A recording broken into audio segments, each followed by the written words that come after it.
lidere. Lidere você também. Deus nos chamou para liderar. Deus te chamou para liderar. Você, e eu, desse tamanho, com todas as minhas limitações, sim. Mas é desafiador liderar.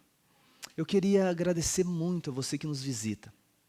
Você que eu não tinha visto aqui antes, porque eu tenho faltado à igreja. De repente você está aqui, que bom que você veio hoje, né, pastor? É verdade, obrigado pela recepção. E eu dou as boas-vindas a algumas faces aí que eu já conheço, outras não conheço, mas estou muito contente de vê-los. E quero muito que o ambiente e a atmosfera espiritual da presença de Deus te forneça elementos aí para nos visitar outras vezes e caminhar com a gente, tá bom? Deus te abençoe, Deus me abençoe. Eu quero ler com você o texto da Escritura, e esse texto ele é escolhido para a gente pensar que liderança é desafiadora. Liderança é desafiadora. A gente vai ler sobre um trechinho de algo que Deus disse para um líder e tanto. O camarada, ele participou de realidades extraordinárias, de coisas muito fantásticas, mas eu posso dizer para você que algumas coisas muito especiais aconteceram na vida desse homem chamado Josué, que tem tudo a ver comigo e com você. E talvez não as façanhas e os acontecimentos, o que Deus promoveu na vida dele é muito singular, né? Ele foi o líder para conduzir uma multidão de milhões de pessoas para a terra prometida. Então, assim, é bem improvável que nesse quesito a minha vida e a sua vida se pareça com a de Josué. Não tem esse tipo de sonho, sabe? De um êxodo, de a entrada numa terra específica. Nesse quesito territorial, geográfico, isso não. Mas algumas outras coisas têm tudo a ver comigo e com você. Porque ele também foi desafiado pelo medo. Quando fala em liderança para algumas pessoas, dá medo. Medo. Liderar. Quer ver outra coisa que fez parte da vida dele? Ter força diante de situações difíceis demais. Parece que a nossa fraqueza se impera e parece que é muito maior o desafio do que a gente tem força. Então, a consciência de olhar para si e falar assim, cara, eu não dou conta disso. Eu já vivi isso e vivo isso constantemente. Você em algum momento também, talvez uma situação, uma dificuldade, um jogo da vida apareceu para você e falou assim, eu não dou conta disso. Mas talvez uma coisa que ainda faça a gente se parecer mais com Josué e ter similaridades, perceber que a jornada dele é compatível com a nossa, é que nem sempre a gente tem a direção certa. Você já percebeu às vezes a nossa habilidade de fazer, obrigado Janine, fazer besteira, sabe aquela coisa assim, ai, o que eu fiz? Você já viveu isso? Não poucas vezes, né? Josué também precisava de ajuda de Deus para não ter esse tipo de experiência. Então, em muitos aspectos, tem muito da história dele, tem muito do que Deus viveu com ele que nos ajuda a entender. Então, vamos começar lendo um pouquinho do que Deus falou com ele. Olha só, depois que Moisés, servo do Senhor, morreu, o Senhor falou a Josué, filho de Num, auxiliar de Moisés, dizendo, Moisés, meu servo, está morto. Prepare-se agora e passe este Jordão, você e todo este povo, e entre na terra que eu vou dar aos filhos de Israel. Todo lugar em que puserem a planta do pé, eu darei a vocês, como prometi a Moisés. O território de vocês irá desde o deserto e o Líbano até o grande rio, o rio Eufrates, estendendo-se através de toda a terra dos heteus e até o mar grande, na direção do poente do sol. Ninguém poderá resistir a você todos os dias da sua vida. Que palavra de Deus para um homem, né, gente? Assim como estive com Moisés, eu fico imaginando a imagem que estava acontecendo na cabeça de Josué. Tipo, Deus apareceu na monte para ele. Assim como estive com Moisés, estarei com você, não o deixarei, nem o abandonarei. Seja forte. Seja forte e corajoso, porque você fará este povo herdar a terra que sob juramento prometi dar aos pais deles. Tão somente. Seja forte e muito corajoso para que você tenha o cuidado de fazer segundo toda a lei que o meu servo Moisés lhe ordenou. Não se desvie dela, nem para a direita, nem para a esquerda, para que seja bem-sucedido por onde quer que você andar. Não cesse, Josué, de falar do livro da lei. Pelo contrário, Josué, medita nele dia e noite, para que você tenha o cuidado, Josué, de fazer segundo o que está escrito nele. Então, Josué, você vai ser próspero e bem-sucedido. Josué, não fui eu que te ordenei. Massa, né? Deus falando assim, não fui eu. Seja forte e corajoso, não tenha medo. Não fique assustado, porque o Senhor, o seu Deus, estará com você, onde quer que você andar. Ora comigo uma vez mais. Senhor, a gente cultua o Senhor, orando, ofertando, dizimando, agradecendo, congratulando, tendo comunhão, mas a gente te adora também, dizendo para o Senhor assim, a gente precisa ouvir sua voz. A gente precisa da tua palavra. Fala com a gente, para a glória do Senhor, para deleite do nosso coração, em nome de Jesus. Amém. Olha, Josué foi um líder desafiado por muitos motivos. Ele tinha que substituir um líder enorme, gente. Alguém, você imagina, Moisés. Moisés tirou um povo gigante, limitado, cheio de dificuldades, da mão do império egípcio. Você imagina o que é isso? E agora, Deus está falando assim, até agora você foi o vice, mas agora você vai ter que ser o primeiro aí.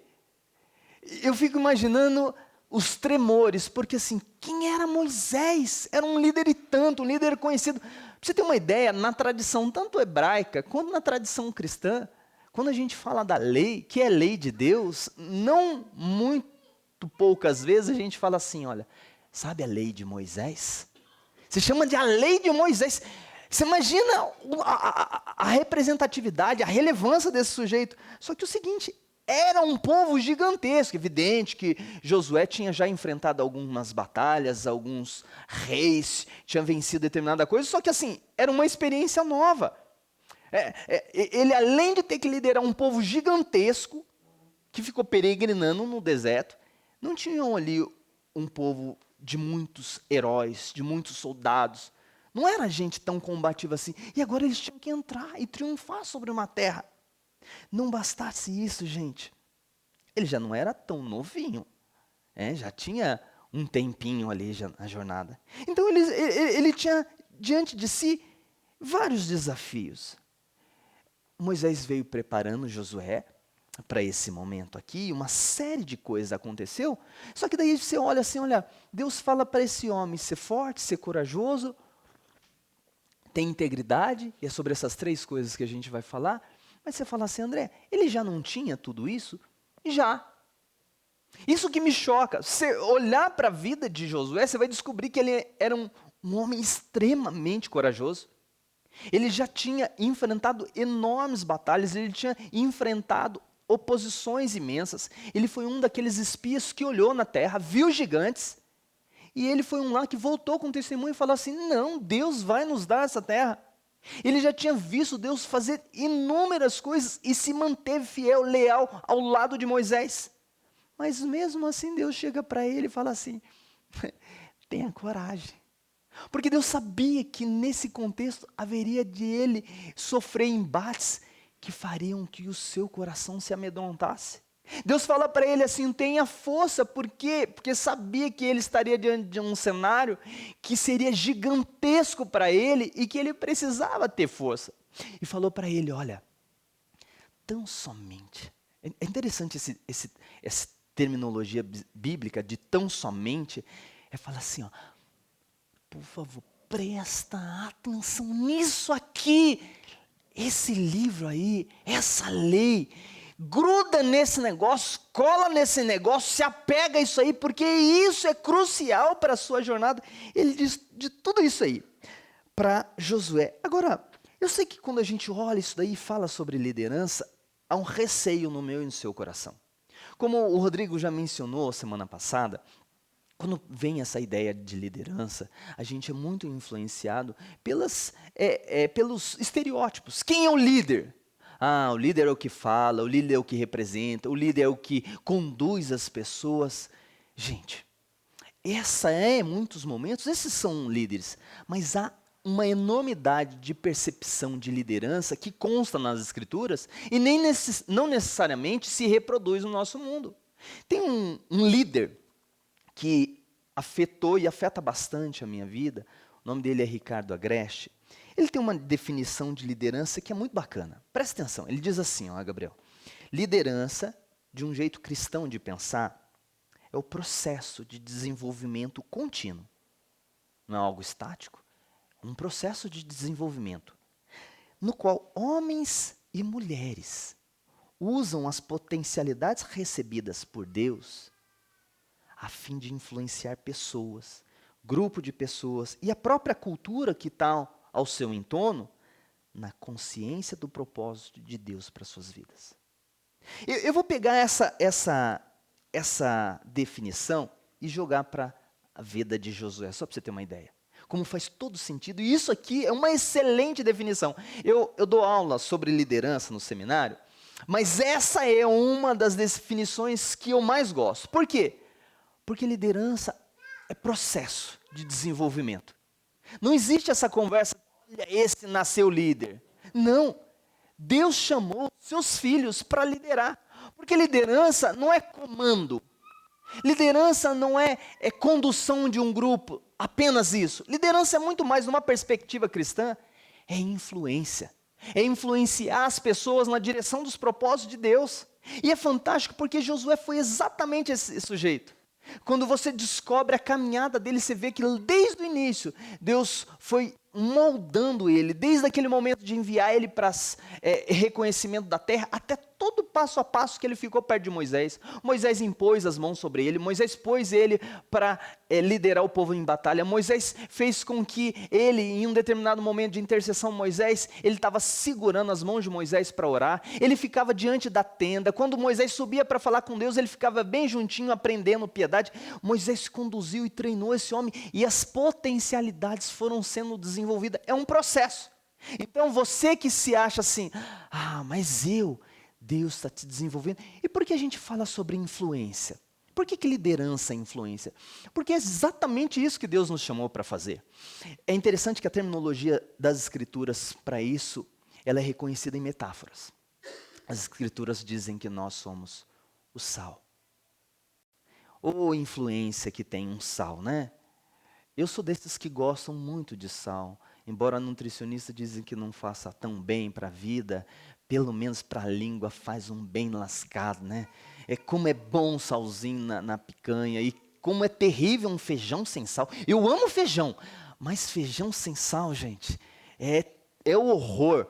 Eu tenho um amigo japonês que ele gosta de doce de feijão. Eu tentei experimentar, mas não dá. Precisa de um salzinho.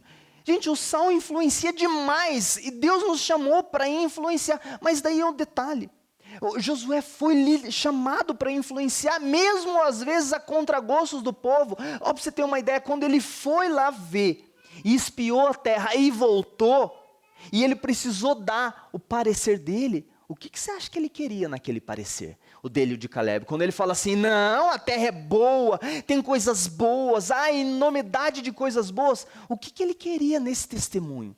Eu conto para você, se a conclusão não está tão fácil. Ele queria convencer o povo que Deus realmente estava entregando a terra para eles. Liderança é influência. Mas não é uma influência para que as pessoas gostem de mim. Não é uma influência para que você se dê bem. Não é uma influência para que a gente se projete. E isso é bacana dessa definição. É influenciar as pessoas na direção dos propósitos de Deus. E é isso que a gente precisa fazer, e é isso que a gente foi chamado para fazer, desde o menor até o maior, temos condições de operar influência. E o que a gente precisa? Precisa de força, gente. Deus é categórico com ele, seja forte. E isso é repetido ao longo do curso. Quando você vai para Êxodo, quando você vai para Números, você vê essas palavras de Deus sendo ditas para Josué, seja forte. E daí quando fala assim, olha gente, não é um negócio estranho? E algumas vezes eu li esse texto e fiquei assim, por que você precisa dizer para algumas pessoas seja forte? Se a pessoa é forte, não precisa dizer para ela que ela é forte. Tem alguns caras que são bem fortes. Você vai falar para cara forte, seja forte, ele já é forte. O que Deus está dizendo? Quando você vai na raiz dessa palavra, no próprio contexto do Pentateuco, desses 5 primeiros, se descobre que a raiz dela é a mesma daquela que Deus usa para dizer o que ele estava fazendo com o coração de Faraó. Você lembra da história? O texto diz que Deus estava querendo tirar o povo e o Faraó estava fazendo uma queda de braço. O texto diz que Deus endureceu o coração de Faraó porque queria ser glorificado naquela truculência, naquela maldade, naquela incredulidade dele. Por isso Deus endureceu o coração. Essa palavra que o texto usa, endureceu, é a mesma raiz dessa palavra que seja forte. Sabe o que Deus está dizendo para Josué? Faça força, endureça, firme, aguenta o tranco aí, porque a pancada vai ser forte. É isso que é dito para ele. O Josué vai ter um grande desafio, assim, maior do que tudo que você já está acostumado. E o que você precisa fazer agora? Faz força agora, segura a bronca, porque vai vir pancada. Gente, o meu filho, ele gosta de coisas estranhas. Ele gosta de cubo mágico. Aquilo é estranho. A Júlia também gosta de cubo mágico. E eu falo isso porque eu me sinto muito estúpido diante daquele negócio. Porque eu não faço ideia como que eles conseguem montar aquilo. E eu não consigo juntar 7 pecinhas assim. Não vai, não cola, roda. Só que tem um humorista chamado Rafael Portugal. Esses dias eu vi um videozinho que ele aprendeu. Ele diz que é o cubo mágico da nova geração. E é ruim ele falar isso em um aspecto, mas é uma advertência para a gente. E ele apresenta assim, olha, esse é o cubo mágico da nova geração.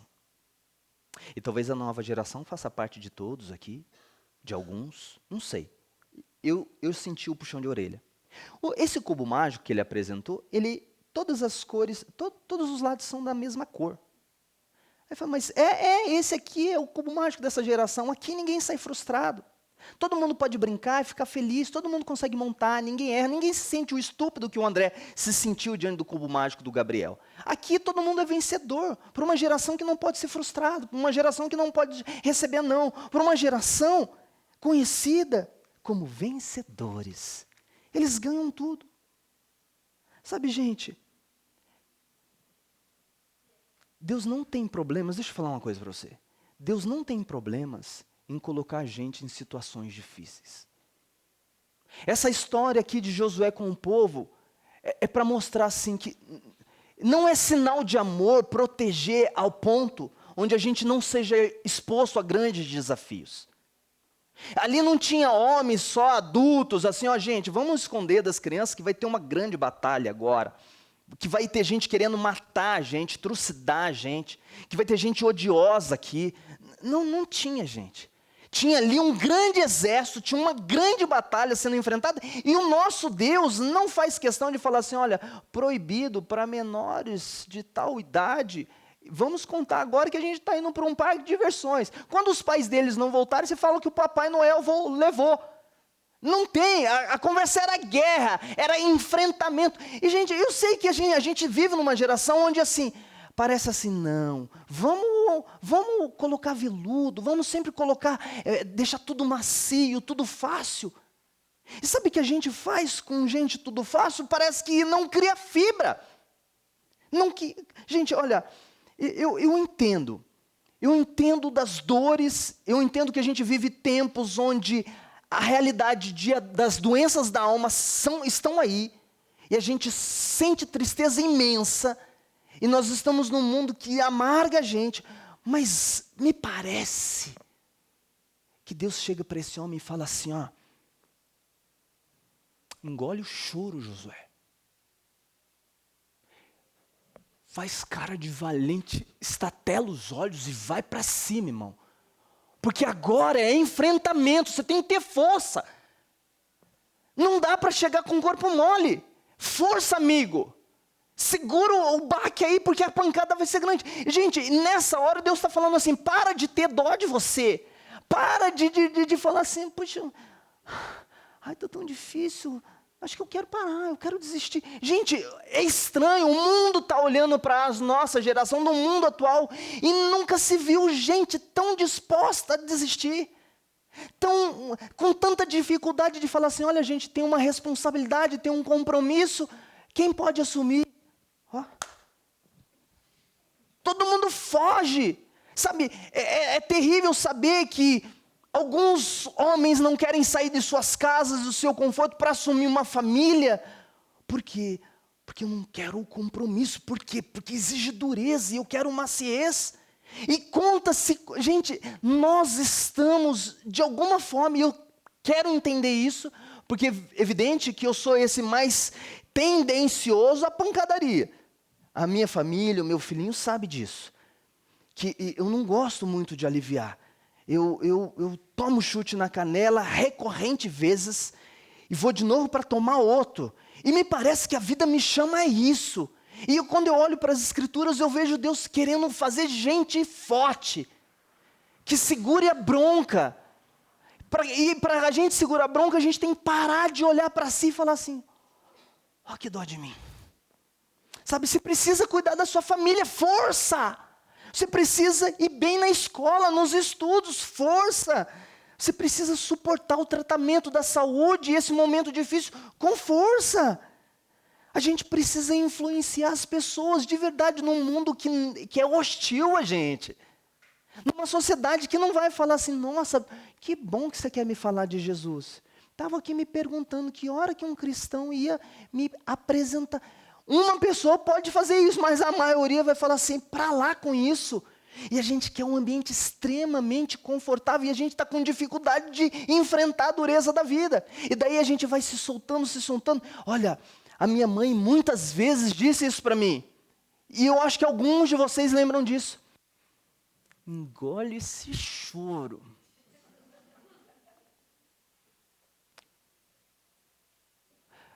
Está parecendo que a gente está precisando ouvir isso de novo.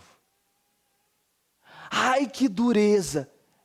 Olha, Josué tinha uma imensidão de dificuldade.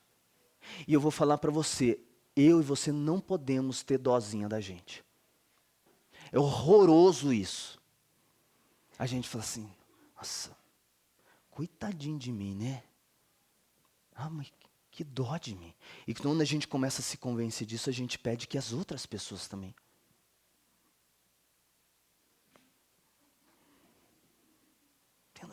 Gente, de verdade, quem caminha mais tempo aqui sabe que eu não estou aqui chamando a gente para negligenciadores profundas.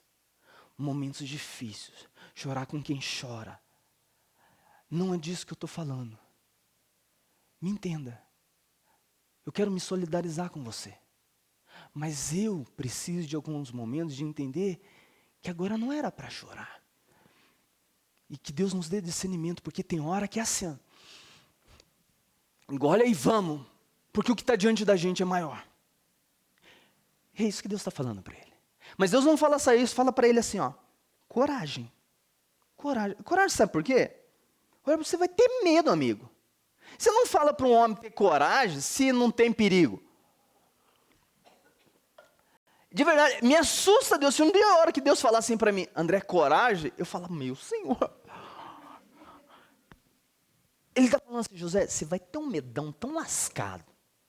Você vai tremer tanto, mas você tem que ter coragem. Parece paradoxal, né, André? Se eu tenho medo, eu tenho que ter coragem. Você não precisa de coragem quando você não tem medo. Você só precisa de coragem quando você tem medo. E o que é coragem? Eu gosto de te dizer como que é coragem com uma experiência. Porque Deus fala várias vezes, tenha coragem nesse negócio aí. Coragem, você tem que liderar com coragem. Olha, coragem não se trata da gente olhar para a gente, ver nossas potencialidades e falar assim, ó, eu tenho muita força. Eu tenho muita força, eu sou muito bom, eu sou muito fera, eu vou conseguir triunfar. Eu vou enfrentar. Não é disso que se trata a coragem. Coragem se trata da gente entender quem está do nosso lado. Porque coragem não é assim olhar para dentro de si e falar assim, eu aguento isso aí, vem. Não. Coragem é olhar assim, peraí, quem é maior? Quem está lá ou quem está comigo? Na perspectiva bíblica, não é olhar para si. A Bíblia nunca chama a gente para olhar para si, a não ser falar assim, para se arrepender, pedir perdão e ver que a gente é nada. A Bíblia só chama a gente para olhar para si, para isso. No restante, ela sempre chama a gente para olhar para Deus. E quando a gente olha para Deus, a gente percebe que é maior quem está com a gente. Eu, na idade, assim, tenra, estranho falar assim, né? Quando eu era mais novo, eu era uma criança muito valentinha. Mas eu era uma magricela, normalmente o menor da turma. Mas sabe desses franzininhos que é muito, parece um galinho galzé? Que enfrenta todo mundo? Eu era com muita coragem. Mas falei assim, André, por que você tinha tanta coragem assim? Que disposição era essa? Eu conto o segredo. Eu tinha 3 irmãos maiores. É sério, gente. Pensa num magricelo que não baixava a bola. Mas não era assim de ficar arrumando encrenca. Porque em escola, lá no tempo antigo, agora não tem isso. Nas escolas públicas, antigamente, em São Paulo, porque aqui no Paraná também não tem assim. Mas lá em São Paulo, antigamente, os moleques maiores gostavam de sentar a mão na gente.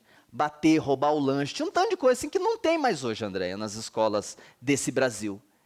E, gente, eu não abaixava para nenhum deles. E logo no início eu apanhava bastante, para depois eles apanharem do meu irmão. Mas daí depois que meu irmão batia, daí eu ficava, sabe assim, eu vou chamar o irmão lá e ele vai bater. Daí eu já andava assim, né, na escola assim, porque daí nenhum grandão mais mexia comigo. Sabe o que Deus está fazendo com Josué? Tenha coragem. Tenha coragem. Sabe por quê? Olha aqui como termina o verso 9. Porque o Senhor Deus vai estar com você.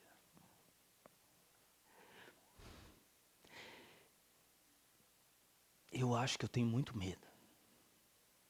A minha família, acho que não. O Gabriel, a Daiane, eles acham que eu sou muito corajoso. Mas a gente se conhece. Eu tenho um medo lascado do fracasso. Eu tenho medo de dar tudo errado. Eu tenho medo de me apoiar muito nas expectativas das pessoas. Tenho um tanto de medo, gente. E cada vez aparecem mais desafios para mim abraçar.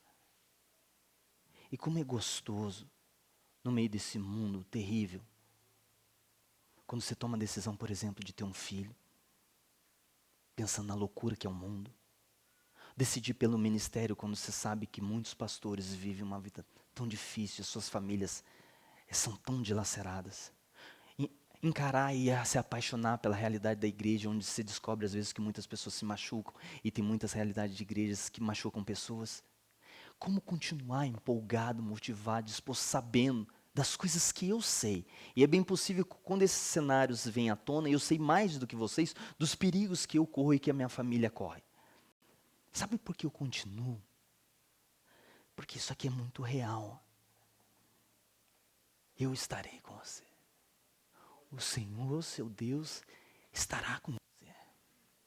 Você tem que se dispor e falar assim, eu vou continuar cuidando da família, eu vou continuar enfrentando as atrocidades do mundo, eu vou continuar influenciando as pessoas na direção dos propósitos de Deus, com todos os medos que se chegam. Por quê? Porque Deus vai estar comigo. Deus está com você. Deus não vai te desamparar. Não tem um segundo da sua existência que Ele vai te deixar. Todo mundo pode nos deixar. Ele está com você. Ele está com você nos momentos alegres, mas Ele está com você no meio desse furacão de dor, dessa tormenta. Deixa eu falar para você, às vezes as explicações não nos bastam, respostas não nos são dadas, mas Ele está com a gente sentir essa verdade, e isso acontecer, tá tranquilo, tá tranquilo, é gostoso demais. Tem alguma pessoa que algum dia falou o seguinte: eu e Deus somos maioria. Hoje eu não posso mais chamar meus irmãos para me ajudar, porque hoje eu enfrento outros tipos de dificuldades. Às vezes eu não posso repartir com a minha família. E às vezes eu não posso repartir nem com os líderes da igreja. Mas deixa eu dizer uma coisa, eu sempre posso repartir com o meu Senhor. E você pode também. E Ele está dizendo para você assim, ó, eu vou estar com você. Eu estou com você. Todos os dias. Eu não sei para você, mas assim, para mim, essa ideia de que não tem um dia sequer que Ele nos abandona. Ele está com você. Ele esteve com você hoje, em tudo que você passou e viveu. Ele não está longe. Ele não fez de conta que Ele não viu o que aconteceu. Ele viu e Ele vai continuar. Essa é a promessa. Onde quer que você andar. Para mim, isso aqui faz sentido, principalmente naqueles dias que eu aprontei, sabe?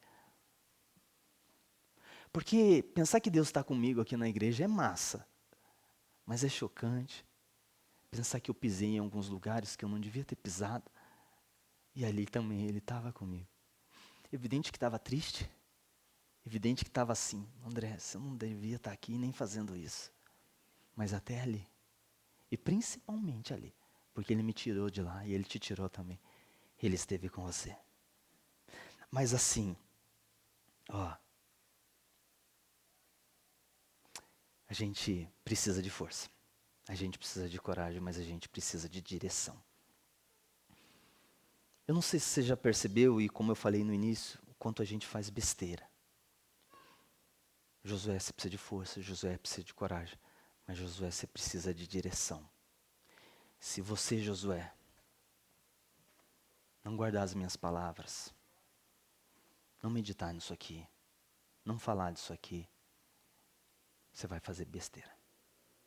Tem um casal de amigos, Daniel e a Darla, a gente visitou eles recentemente, eu fui lá, tive a chance de batizar a Estezinha. E eu cheguei no quarto do Natan, foi um negócio muito legal. Tinha uns versículos, o Natan está se alfabetizando, sendo alfabetizado, e tinha uns versículos bíblicos, seu xará, no quarto, anotado, uns textos das escrituras, coloridinho. Enquanto ele está aprendendo a alfabetizar, ele está aprendendo o livro da lei. Eu falei, nossa, que show esse casal aqui, essa família, né? Já ensinando as crianças a gravar as verdades do Senhor. Eu não tenho condições de influenciar vocês na direção dos propósitos de Deus se eu não conheço os propósitos de Deus. Você não tem condições de influenciar a sua família, tampouco o seu próprio coração, sem ser tocado por esse livro. É por isso que é bom você estar aqui. É por isso que é bom você ser exposto a essa realidade. É por isso que você tem que insistir com isso. Deixa eu concluir com o seguinte. Eu quero falar para vocês, primeiro, de 3 pessoas que me influenciaram profundamente. Com coisas bem simples. E para minha tristeza e autossabotagem, não foram com pregações. A primeira influência profunda que eu queria destacar para vocês foi da minha mãe. Quando eu chegava nas madrugadas das baladas, dobrado o joelho, ela orando e chorando por mim. Eu sei que isso vai me acompanhar o resto da minha vida orando pelos meus filhos. Eu quero insistir, orando com desespero, súplica, porque eu quero que o Gabriel e a Yasmin amem o Senhor Jesus. E eu vou implorar para Deus fazer isso. Minha mãe ensinou isso. Uma outra pessoa que me influenciou demais, um gesto, foi um professor. Foi professor do Vinícius também. Eu chamei ele assim, professor. Ele disse assim, não me chama de professor. Me chama de Santareno.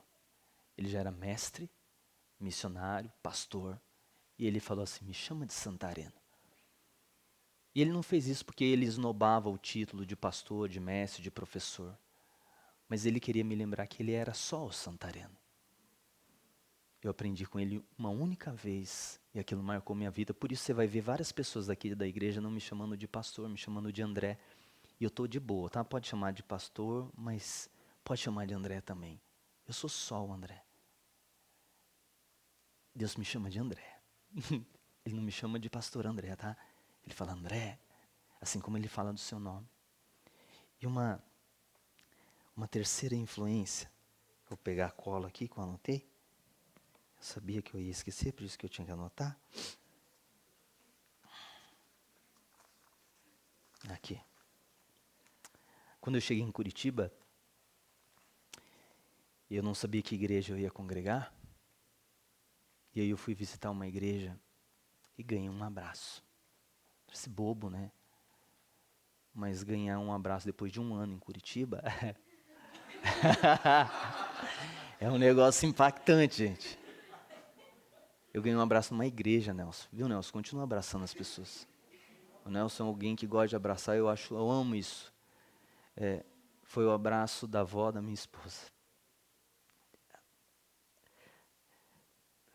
Ela não sabia que ela estava abraçando o neto dela. Todas essas pessoas, a minha mãe orando, o Santareno me chamando, pedindo para chamar pelo nome, e a dona Palmira me abraçando, foram líderes que me influenciaram na direção dos propósitos de Deus. Porque estavam respondendo ao Senhor. A minha mãe com piedade, o Santareno com humildade e a dona Palmira com hospitalidade. Quando a gente conhece os propósitos de Deus, a gente entende o chamado, a gente influencia. Você foi chamado. Quem sabe essa semana só fazer isso aqui, ó. Oi, sabia que você não é um erro? Você não nasceu por acaso. Suas falhas e erros podem ser perdoados. Basta se arrepender, confiar de todo o coração em Jesus Cristo. Ele foi entregue e morreu em uma cruz para que os seus pecados fossem perdoados. Ele ressuscitou, pois a morte não podia deter ele. Porque Deus amou o mundo de tal maneira que deu seu Filho unigênito para que todo aquele que nele crê não pereça, mas tenha vida eterna. João 3,16. Temos um culto hoje, 19 horas, e você é o nosso convidado. Essa é uma cartinha que muitas pessoas aqui já escreveram essa semana. Isso aqui é liderança. A gente vai sair no dia 29, batendo na porta dos nossos vizinhos com um grupo de motoqueiros para dizer para os nossos vizinhos, olha, a gente tem uma cartinha de carinho para te entregar. Liderança. Você pode participar de jeitos inimagináveis, mas basta você dizer assim, Senhor, me usa. Gente, às vezes eu sou fraco para chuchu, mais do que eu deveria. Às vezes eu sou medroso mais do que deveria e muitas vezes eu erro. E em todas as vezes eu lembro o seguinte, teve alguém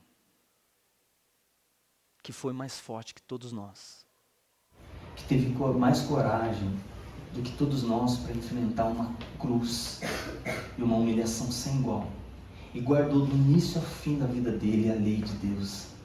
Ele fez isso por mim e por você, para que a gente pudesse entrar na terra prometida. Mas para que todas as vezes que você achar que você não tem força, de todas as vezes que você achar que você é fraco, todas as vezes que você achar que você está com medo, todas as vezes que você achar que está perdido, você pode chegar até o verdadeiro Josué. Porque ele já fez o que precisava fazer para você ir para a terra, que ele vai te levar. Agora é só descansar nele, porque ele disse assim, eu vou estar com você. Eu vou estar com você, mesmo quando você for fraco, mesmo quando você tiver medo. O verdadeiro Josué nunca nos desamparará. O amor dele não falha. Vamos orar?